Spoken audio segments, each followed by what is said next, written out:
Hey, Josh. Nice to see you. Thank you so much for Hey, joining Kilana. me. Super stoked to be here to kind of just discuss what we've been working on and what's to come. First off, I just kind of wanted to, for anyone that doesn't know, could you just kind of share who you are? Sure. Yeah, my name is Josh Giunta, and I'm a two-time Grammy-winning music producer and mixing engineer, recording engineer, and musician, and I'm a drummer. And I also am an educator. I teach at Berklee College of Music on the NYC campus, so I'm teaching production and mixing. I live in New York City, and I also spend a lot of time in Hawaii because my wife is from there.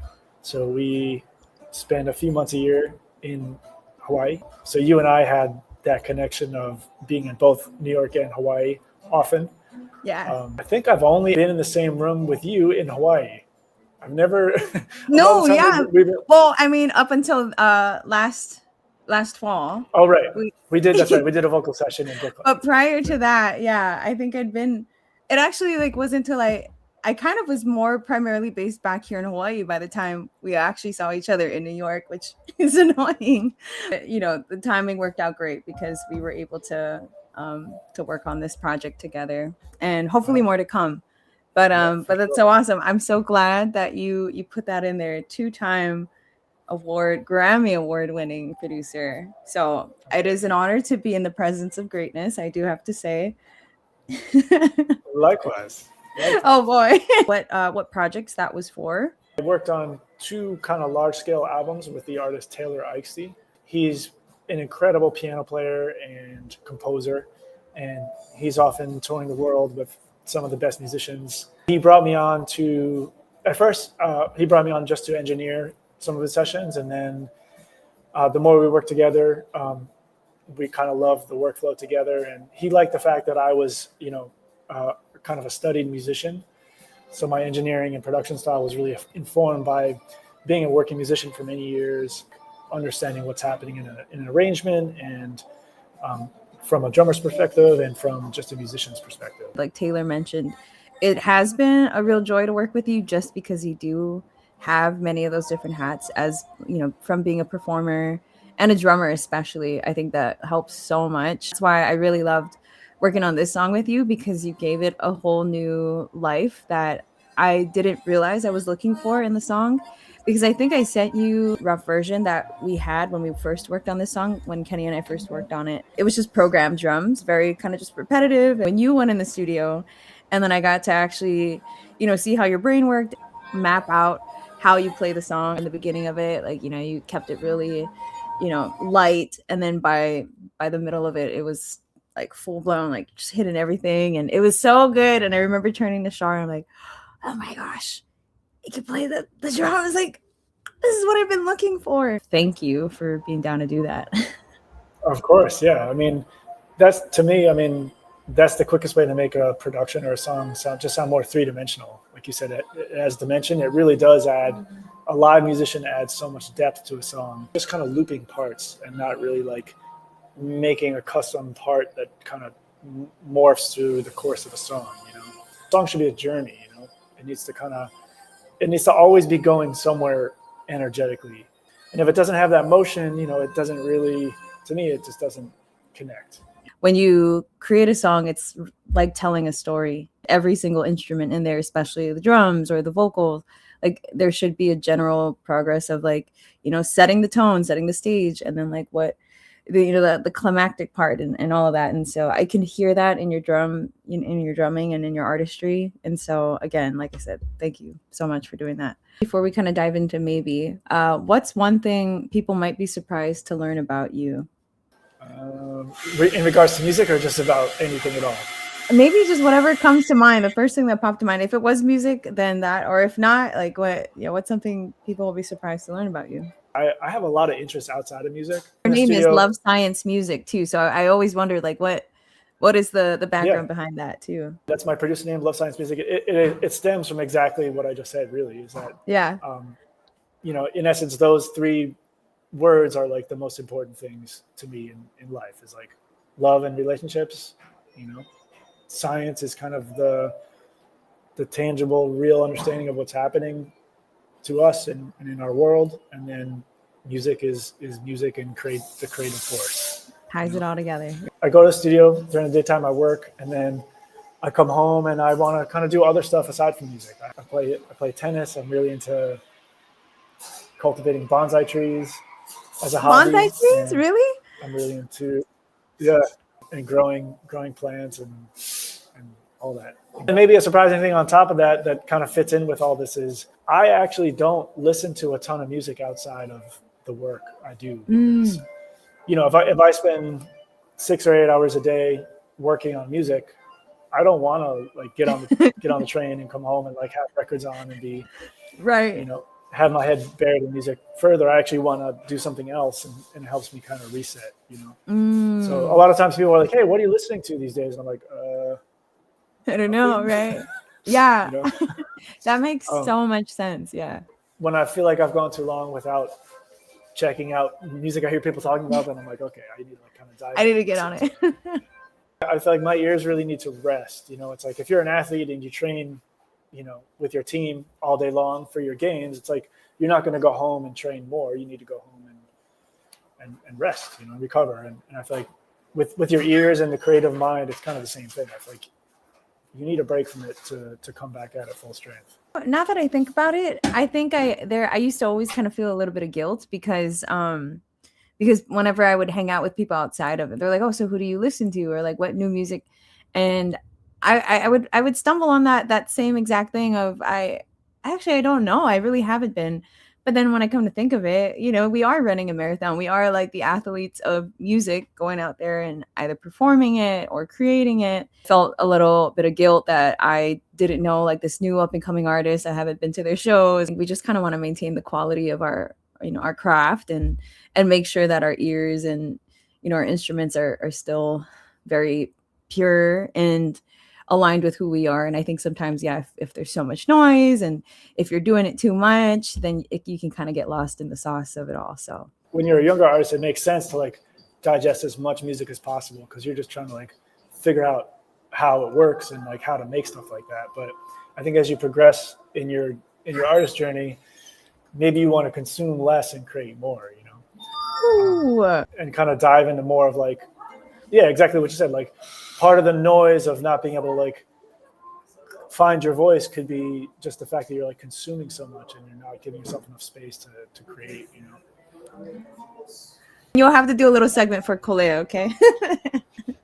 I'll be happy to, yeah. That was a great segue into, we'll maybe ask like maybe 2 or 3 questions about maybe. I'm actually really nervous to ask these questions, but I will do it because for the sake of the music.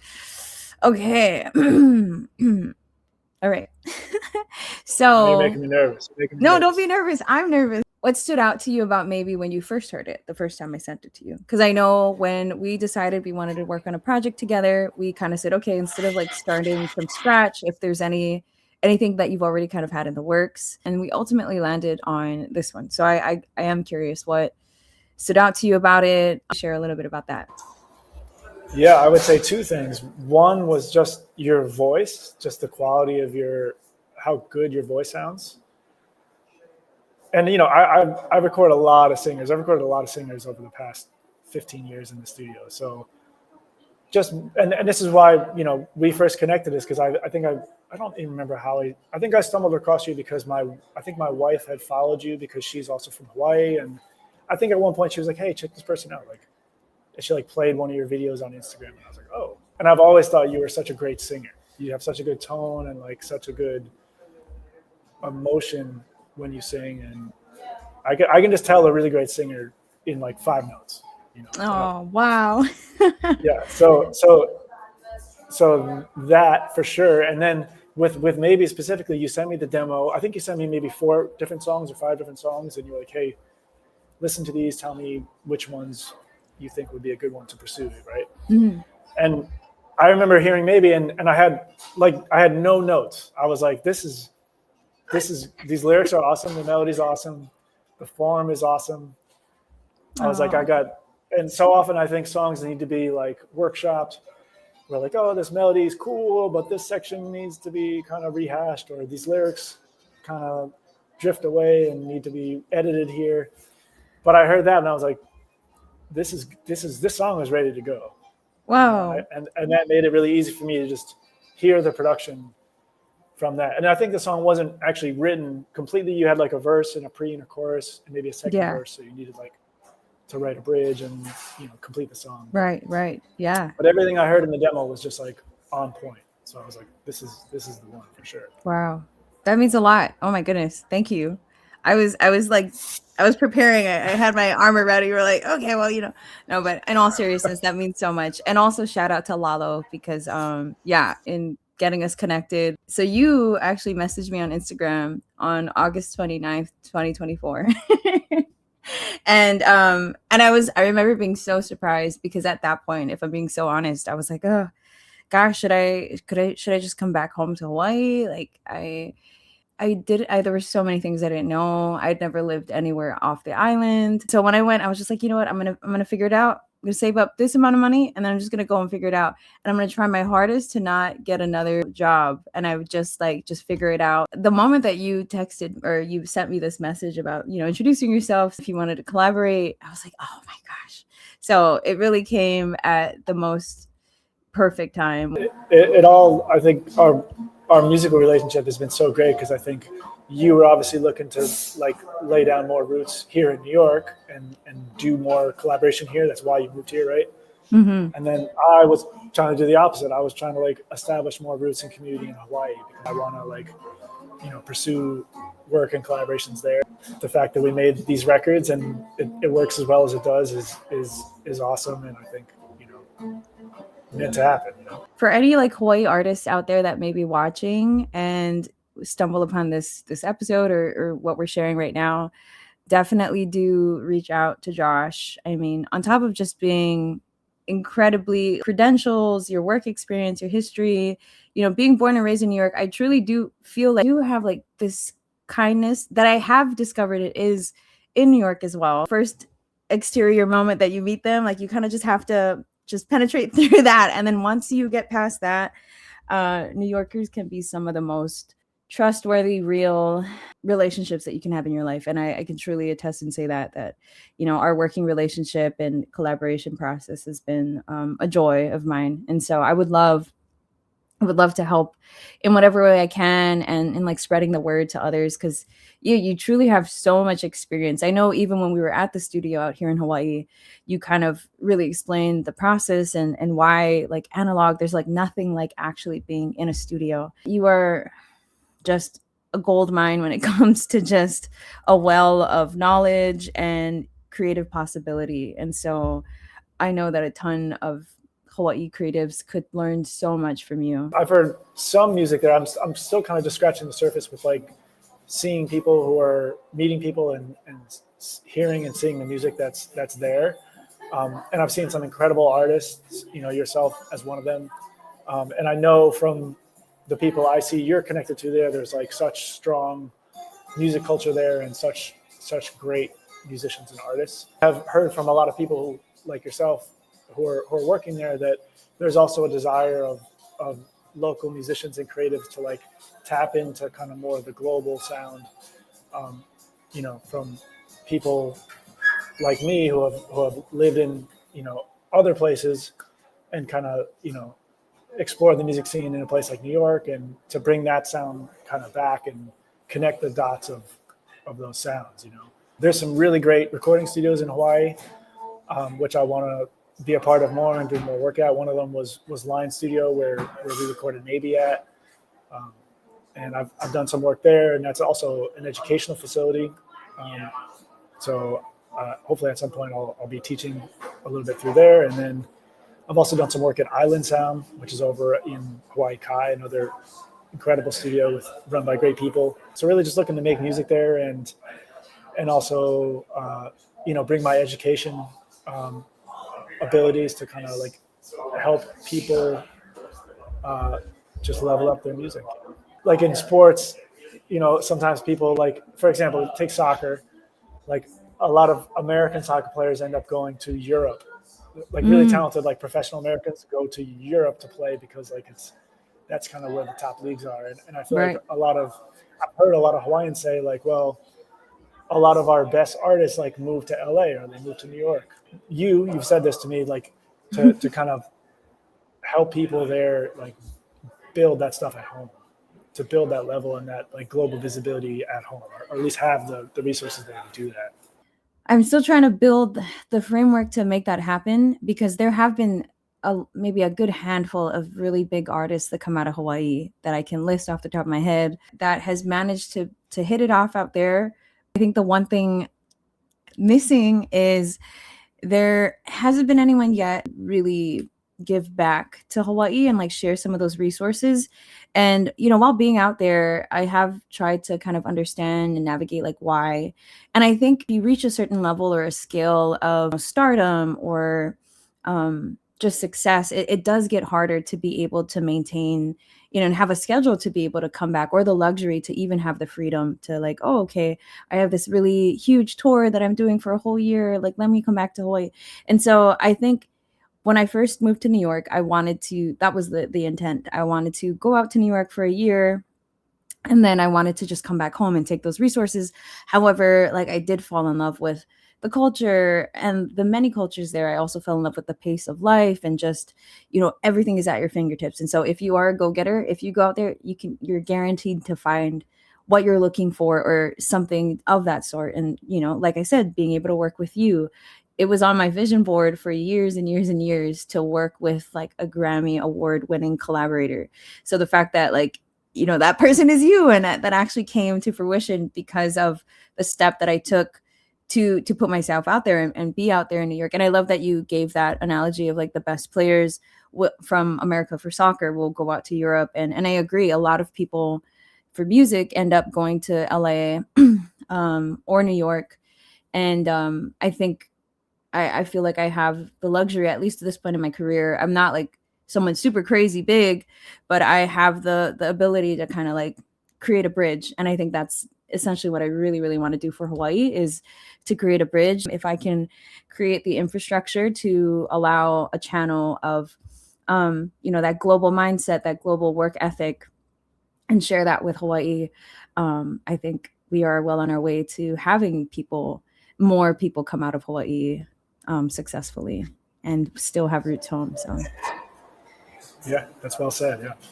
all righty. Okay. Well, I think I have one last question for you, and then I'll let you be on your way. 2 sentences or less for each. Okay. We'll do a little rapid fire. What's one subtle detail in the production people may not notice? I think it's actually all the violin magic that's happening in the song. Yeah. It's sort of, it might not pop out on your first listen, but there's a lot of like nice violin colors from Amy Weil. Yeah. Shout out to Amy. What instruments or textures are most important to you when it comes to, well, actually for this one, what instruments or textures were most important to you on this song? I'm always going to vote drums because I think, Yeah. but I think drums really determine like the genre. What would you consider this song? Like, what genre would you place it in? I would say acoustic pop R&B.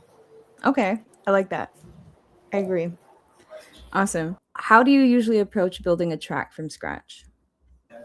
I try to find sounds that excite me. And then when I find a sound or an instrument sound that I like, then I can usually create a part pretty quickly. So that's the battle at first, is just sorting through sounds until something catches my ear. Beautiful. Last question. What makes a song feel finished to you? I think for me, you know, I've worked on so many songs. I kind of have built up a really strong radar of knowing when something's done.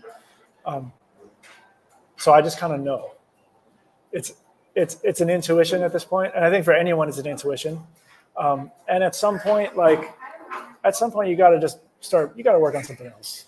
You know, you can't work on a song. People work on one song for like way too long, myself included. I'm speaking from like having done this for years, so I've grown out of that phase, and now I just want to finish stuff and get on to the next thing.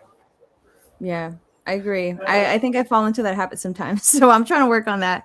Now, this one is just one word. Okay. So I'm going to give you 4 rapid fire questions, fun questions. Okay. So first one, coffee or tea? Coffee. Studio essential you can't live without? Good lighting. Early mornings or late night sessions? These days, early mornings. And let's see, favorite artist right now.